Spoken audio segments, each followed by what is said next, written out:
Hello दोस्तों, नमस्कार। आपका एक बार फिर स्वागत है आपका हमारे YouTube channel GS exam solution में।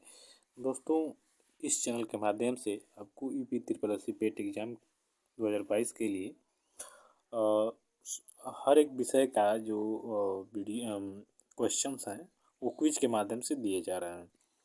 तो दोस्तों, आज के इस वीडियो में हम सामान्य हिंदी व्याकरण में पर्यायवाची शब्द को कवर करने वाले हैं जो बार बार आपके परीक्षा में पूछे जाते हैं और ये आपके सिलेबस के अंतर्गत भी है। तो जो भी हम क्वेश्चन पे चर्चा करेंगे वो सारे प्रश्न इम्पोर्टेंट और सिलेक्टेड लिए हुए हैं। तो बहुत ही ध्यान से देखिएगा दोस्तों, वीडियो स्किप मत करिएगा और चैनल को सब्सक्राइब कर दीजिएगा। तो चलिए चलते हैं अपने क्वेश्चन पे। सबसे पहला क्वेश्चन है आपके सामने कि पति का पर्यायवाची शब्द क्या होगा। आपके सामने ऑप्शन 4 मिल रहा है, इसमें से आपको बताना है कि पति का पर्यायवाची शब्द क्या होगा। तो दोस्तों, आपके सामने ऑप्शन ए है बल्लभ, बी है दारा, सी है भगनी और डी है भ्राता। तो भ्राता भाई से मतलब है, भगनी पत्नी से मतलब है। बचा दारा, तो छोड़िए इसको। बल्लभ जो है यह पति का पर्यायवाची शब्द है। तो इस तरह से विकल्प ए आपका क्या होगा, सही होगा। थोड़ा सा कलर प्रॉब्लम है दोस्तों, कलर को चेंज करेंगे। और कौन सा कलर लिया जाए दोस्तों?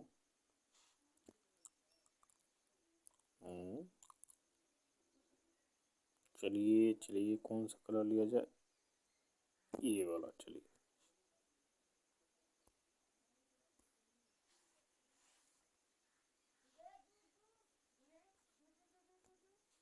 चलिए, अब नेक्स्ट क्वेश्चन देखिए।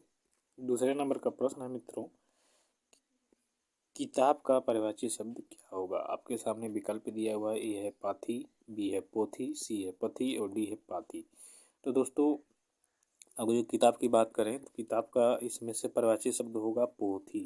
पोथी पत्रा, जैसे आप लोग कभी कभी शब्दों का इस्तेमाल करते हैं, पोथी पत्रा।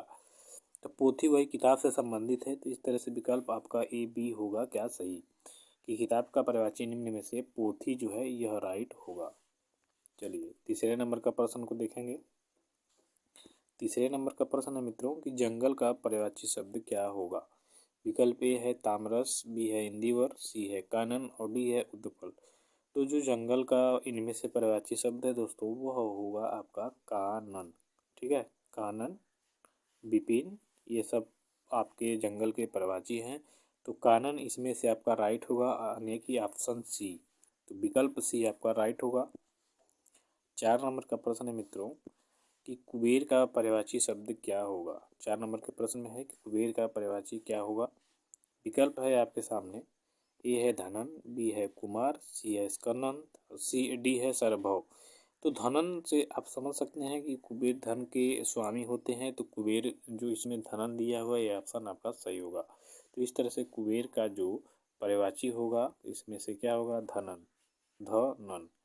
धनन क्या होगा आपका, कुबेर का पर्यायवाची होगा।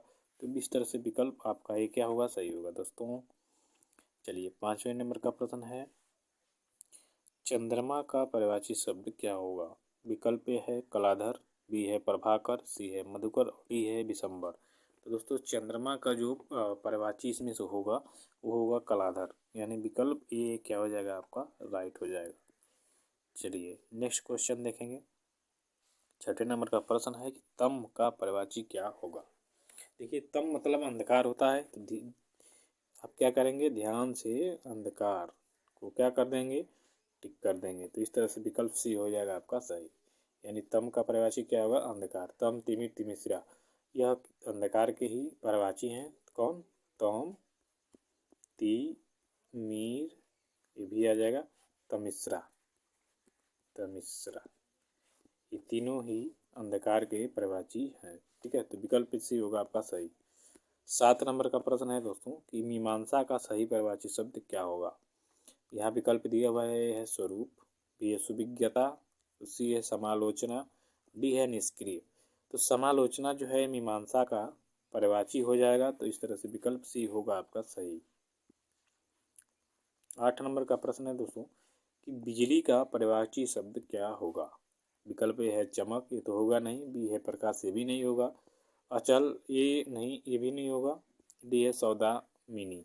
तो बिजली का जो पर्यायवाची है दोस्तों वह सौदामिनी होता है। तो इस तरह से विकल्प डी होगा आपका सही। 9वें नंबर का प्रश्न है कि निम्नलिखित में से कौन सा शब्द लक्ष्मी का पर्यायवाची नहीं है। यानी इन चारों में से ये देखना है कि लक्ष्मी का पर्यायवाची कौन नहीं है। ठीक है, बाकी इसमें से 3 होंगे लक्ष्मी के पर्यायवाची, लेकिन एक इसमें से जो है लक्ष्मी का पर्यायवाची नहीं होगा, वही आपको देखना है। ध्यान से देखेंगे। विकल्प ए है रमा, इंदिरा, कमला और भारती। तो दोस्तों ये तीनों यानी रमा, इंदिरा और कमला ये आपके लक्ष्मी के पर्यायवाची हैं, लेकिन डी यानी कि भारती जो है, भारती ये आपका लक्ष्मी का पर्यायवाची नहीं है। तो इस तरह से विकल्प डी आपका क्या होगा, राइट होगा। 10 नंबर का प्रश्न है मित्रों कि निम्नलिखित में से कौन सा शब्द कपड़ा का पर्यायवाची नहीं है। यहाँ भी नहीं देखना है, यानी तीन 4 ऑप्शन में से आपके सामने 3 होंगे कपड़े के पर्यायवाची और एक इसमें से नहीं होगा, तो नहीं होगा वाले को देखना है। तो इसमें से कपड़ा का पर्यायवाची कौन नहीं है, चलिए देखेंगे विकल्प के माध्यम से। ए है वस्त्र, बी है पट, सी है वसन और डी है वासन। तो वस्त्र तो कपड़ा का हो ही जाएगा, पट भी वस्त्र को होता है, वसन भी वस्त्र का होता है, यानी ये तीनों क्या हैं, वस्त्र के पर्यायवाची हैं।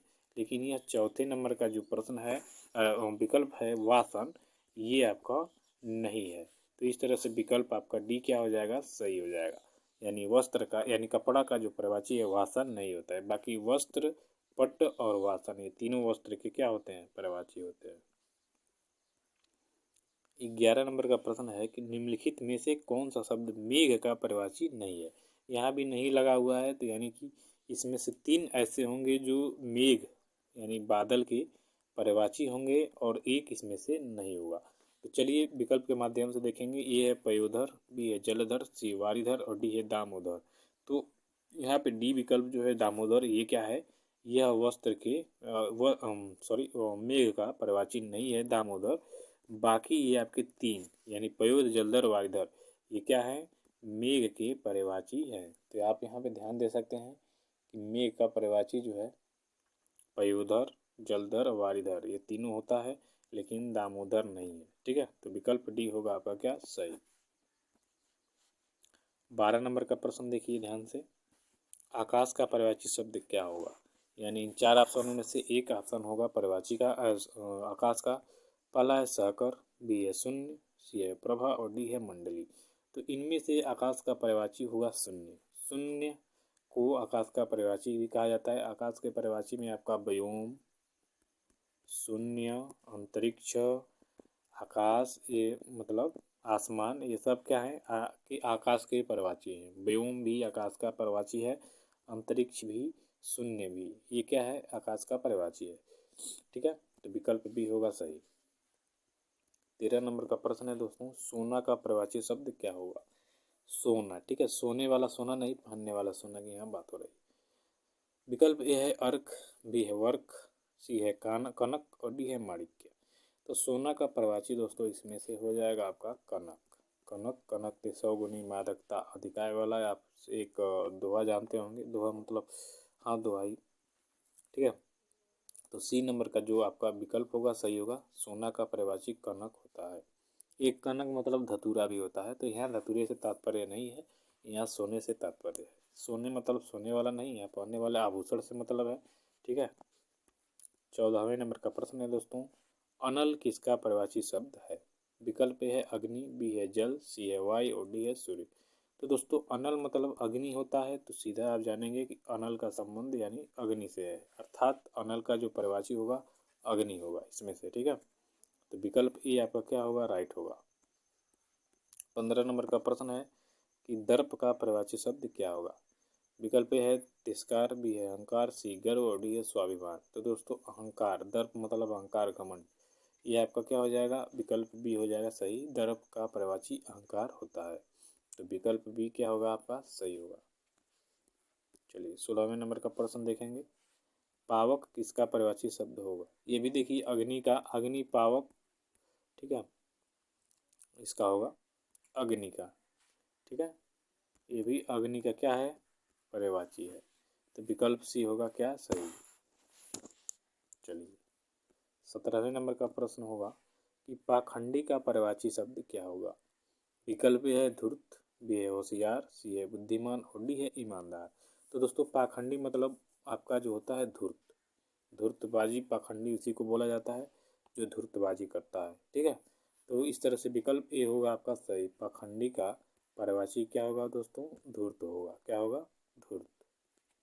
चलिए 18 नंबर का प्रश्न, अभी मैंने बताया कि व्योम भी आकाश का ही पर्यायवाची है, तो इस तरह से विकल्प डी होगा आपका सही। व्योम किसका पर्यायवाची है दोस्तों? आकाश का। अभी मैंने ऊपर बताया कि शून्य, व्योम, अंतरिक्ष, आसमान ये आकाश के पर्यायवाची हैं। ठीक है। 19 नंबर का प्रश्न देखिए, उमापति किसका पर्यायवाची है? विकल्प दिया हुआ है, ए है ब्रह्मा, बी है शंकर, सी है विष्णु और डी है इंद्र। तो उमापति दोस्तों, उमा यानी पार्वती से मतलब होता है, तो उमापति यानी पार्वती पार्वती के पति कौन है? शंकर। तो इस तरह से उमापति का पर्यायवाची क्या हो जाएगा? शंकर हो जाएगा। क्या हो जाएगा? शंकर। तो विकल्प बी हो जाएगा सही, भोलेनाथ शंकर। ठीक है। 20 नंबर का प्रश्न है कि निम्न में पंडित का पर्यायवाची शब्द क्या होगा? विकल्प ए है पंडित मतलब सीधा सीधा आप जान लीजिए विद्वान ज्ञानी। ठीक है, विद्वान सीधा सीधा जान लीजिए, पंडित मतलब विद्वान होता है। ठीक है, तो पंडित का पर्यायवाची क्या होगा? विद्वान। देखिए विद्वान आपका विकल्प में सी है, तो इस तरह से सी हो जाएगा सही।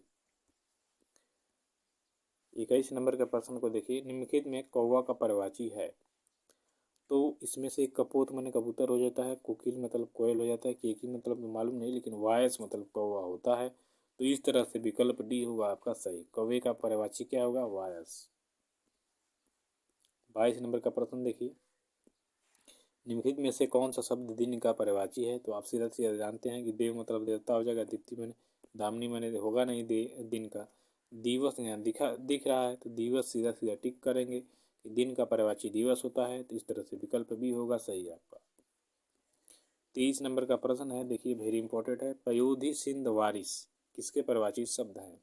मेघ के, नदी के, गंगा के या समुद्र के? दोस्तों मेघ मतलब बादल, तो बादल से इसका कोई तात्पर्य नहीं है। नदी से भी इसका तात्पर्य नहीं है। गंगा से तो सीधा तात्पर्य नहीं है। बचे समुद्र जी, तो समुद्र जी से इनका तात्पर्य है। तो पयोधी, सिंधु और वारिस यह तीनों समुद्र के क्या हो जाएंगे? पर्यायवाची हो जाएंगे। तो विकल्प डी होगा आपका सही आंसर। 24 नंबर का प्रश्न है कि लोचन किसका पर्यायवाची शब्द है? तो आँख, चक्षु, लोचन यानी आँख से संबंधित है। तो विकल्प ये होगा सही, लोचन आँख से, आँख का पर्यायवाची लोचन होता है या लोचन का पर्यायवाची आँख होता है। ठीक है, तो इस तरह से विकल्प ये होगा आपका सही। 25वें नंबर का प्रश्न है दोस्तों, गाय जो कि हमारी माता हैं, इनका पर्यायवाची शब्द क्या होगा? विकल्प है अरुण शिखा, वसुकी, अंशु या धेनु। तो धेनु मतलब गाय होता है, आप ये जानते हैं, संस्कृत का शब्द है धेनु। तो इस तरह से विकल्प डी होगा आपका राइट आंसर। तो गाय का पर्यायवाची हो जाएगा धेनु। तो दोस्तों आज के लिए बस इतना ही, मिलते हैं नेक्स्ट वीडियो में। इस तरह से आप वीडियो के लास्ट तक बने रहने के लिए आपको बहुत बहुत धन्यवाद, और मिलते हैं अगले वीडियो में। Thank you so much.